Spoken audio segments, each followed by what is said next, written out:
ဗီယက်နမ်မှာဟနွိုင်းကိုသွားလဲပြီးဆိုရင်ဒီဟာလုံဘေးသွားတယ်တခြားနောက်တနေရာကိုနေချင်းပြန်သွားဖို့ဘယ်နေရာရှိသေးလဲဆိုရင်တော့ဒီလိုတောင်တန်းတွေပြည့်နှက်နေတဲ့ဒီ New Ping ကိုသွားလို့ရသေးတယ်အားလုံးပဲမင်္ဂလာပါရှင်တရက်တို့တွေပေါ့နော်ဒီနေချင်းပြန်သွားမယ်ဆိုပြီးတော့ဟနွိုင်းကနေပြီးတော့မနက်အစောကြီးကားတစ်စီးလုံးငားပြီးတော့ထွက်လာခဲ့ရတယ်မနက်၈နာရီလောက်ကစထွက်ခဲ့ရတယ်တရက်တို့သွားတာထောနဲ့ပေါ့နော် guide ရဲကားရဲရေဘူးရဲနေလင်စာလက်မှတ်ဖိုးတွေအားလုံးအပြည့်အစုံကုန်ပါတယ်တရက်ကို100 USD လောက်တော့ပေးလိုက်ရတယ်ကားနဲ့ driver ပဲငားပြီးတော့ကိုယ့်ရဲ့အစီအစဉ်အတိုင်းလည်းသွားလို့ရတယ်တချို့ကြတော့ဒီအလုပ်ရှုံးလည်းမခံချင်တော့ဘူးအပြီးအစီးပဲပေါ့နော်ပတ်စံပေးပြီးတော့ပဲအေးဆေးသွားကြမယ်ဆိုပြီးတော့အဲ့လိုဆုံးဖြတ်လိုက်ကြတယ်ဟနွိုင်းကနေစထွက်ပြီးတော့သွားတဲ့လမ်းမှာ toilet breaks လေးလည်းရှိတယ်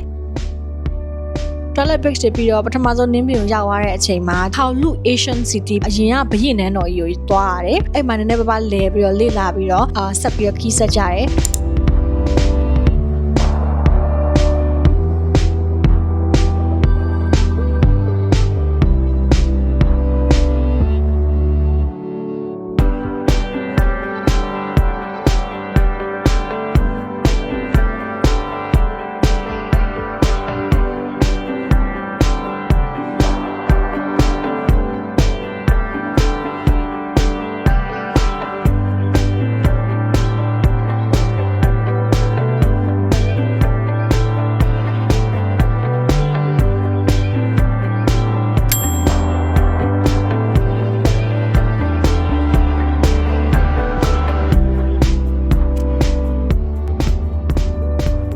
ဒုတိယနေရာကကြတော့ဒီမြို့နားတစ်ဝိုက်မှာစပိန်လေးပတ်စီခဲ့ရတာပျော်စရာရွယ်လေးလေးတဖြူးဖြူးနဲ့တရက်တော့သွားတော့ဆောင်းတွင်းဆိုတော့ပေါ့နော်နေတာပူနေတာချွေးရမထွက်ဘူးတောင်တန်းကြီးတွေရဲ့ရေကန်ကြီးတွေရဲ့ဘေးမှာဒီလိုလေးစပိန်လေးစီးရတာစပိန်စီးတာမိနစ်40လောက်စီးလိုက်ရတယ်စပိန်မစီးနိုင်ဘူးဆိုရင် e-scooter တွေလည်းရှိတယ်တော်တော်လေးလှတယ်မိနစ်40ထက်ကိုဖြစ်နိုင်ပို့ပြီးတော့နေကျင်တယ်အဲ့တော့အချိန်ရှိတဲ့သူတွေကနေချင်းပြန်မဟုတ်ပဲနဲ့တရက်လောက်အိမ်မိုင်သွားအိမ်ရင်တော့မှအဆင်ပြေသေးတယ်တော်တော်လေးကိုလှတယ်လို့တဘာဝ view တွေကိုကြိုက်တဲ့သူတွေအရန်ကိုသွားတဲ့နေရာပါ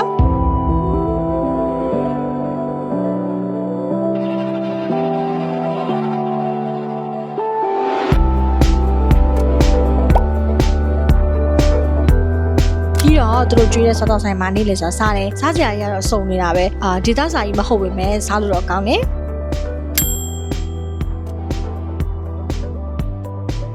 ပြီးတော့ဘိုင်လဲတင်းရောက်ဒီလိုလှေလေးတွေစီးရတာ၃ယောက်တစ်စီးစီးရတယ်ဒါကတော့တော်ဝီပေါ့နော်ဓာတ်ပုံတိုင်းမှာသူပါတယ်လှေစီးတိုင်း I can't believe that it's finally me and you and me just us and your friend Steve do Steveလေစီးပြီးတော့ဒီလို view တွေကိုကြည့်ရတာ2နာရီလောက်ကြာတယ်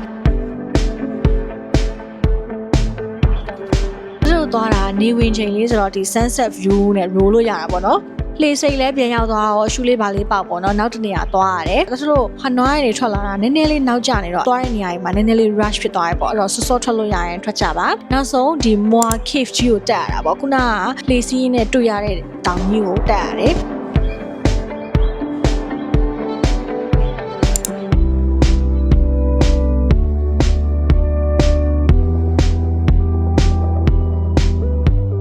လေကလေးပေါင်း486တိရှိတယ်။တက်တာတော်တော်မောတယ်။တချို့နေရာလေးဆိုလေကားသေချာမလုတ်ထားတော့ပေါ့နော်။သတိနဲ့တော့တက်ရတယ်။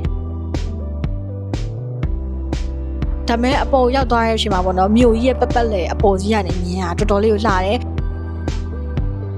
နေဝင်တဲ့အချိန်ကောင်းကင်ကြီးကပန်းအောင်ဖြစ်နေတော့ view ကတော်တော်လှတယ်။မှောင်တာကတော့တော်တော်မြန်တယ်။ဒီနားကနေအပေါ်ဆက်တက်လို့ရတယ်။ပြီးတော့ဒီကနေဆက်တက်ရင်လည်းခုနကလေကနေပြီးတော့မြင်ခဲ့ရတဲ့ဒီငကားရုပ်ကြီးထိပါတက်လို့ရတယ်။ဒါပေမဲ့အဲ့ဟာကျတော့လမ်းလေးတခြားမလုပ်တာစွန့်စားပြီးတော့တက်ဇူမာတက်ရတယ်လို့ပြောတယ်။ဒါပေမဲ့တစ်ထပ်တော့တက်လို့ရသလောက်ထိတော့တက်ခဲ့တယ်။ကောင်းကင်ကြီးကမှောင်နေတော့ပေါ့ဒီမီးတွေထွန်းထားတဲ့နေရာကြီးလောက်ပဲမြင်ရတယ်ဒီကနေကြည့်မယ်ဆိုရင်အားလုံးကြည့်ပြီးတော့အောက်ကိုပြန်ဆင်းလာပြီးတော့ဟနွားကိုကားနဲ့ပဲပြန်လာခဲ့ကြတယ်။သူကအချိန်နဲ့ကြော်နေပြီဆိုတော့ကားဆရာကလည်းမောင်းတာနည်းနည်းမြင်ဟနွိုင်းကိုည8နာရီခွဲပေါ့နော်9နာရီလောက်ပြန်ရောက်တယ်တထက်တော့ဒီဟိုတယ်ကိုပြန်မပို့ဘဲနဲ့ဟနွိုင်းအိုကွာတာဘက်မှာဒင်နာစားမယ်ဆိုပြီးတော့သူတို့အိမ်မှာပဲချခိုင်းလိုက်တယ်ဟနွိုင်းမြို့ကလည်းချင်းချင်းလေးပဲလေတကယ်တော့ဘယ်နေရာချပြီးဆိုသူတို့ကချပေးပါတယ်ပြီးတော့ဒီဟနွိုင်းအိုကွာတာနာမိုင်မှာလမ်းလျှောက်ပြီးတော့ဒင်နာစားပြီးတော့ဟိုတယ်ကိုပြန်ရတယ်ဒါလေးကတော့နင်းပင်မြို့ကိုသွားခဲ့တဲ့အမှတ်တရလေးပေါ့နော်ခရီးလေးပတ်သက်တဲ့သိချင်တာလေးရှင်လဲ comment လေးထဲမှာမေးသွားပါအောင်နော်ဒီနေ့ကတော့ဒီလောက်ပါပဲနောက်ဆုံးဒီ TV လေးကျေးဇူးအများကြီးတင်ပါတယ်ရှင်